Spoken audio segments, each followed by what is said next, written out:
कमलायतलोचन लोकपते विजयी भव वेङ्कटशैलपते सचतुर्मुख षण्मुख पञ्चमुख प्रमुखाखिल दैवतमौलिमणे शरणागत वत्सल सारनिधे परिपालय मां वृषशैलपते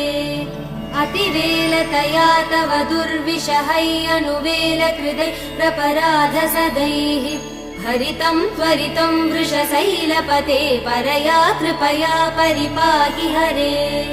अधिवेङ्कटशैलमुदारमते जनताभिमतादिकदानरतात्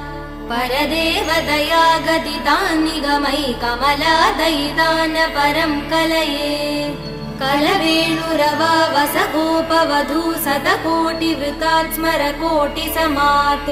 प्रतिवल्लविकाभिमदात् सुखदात् वसु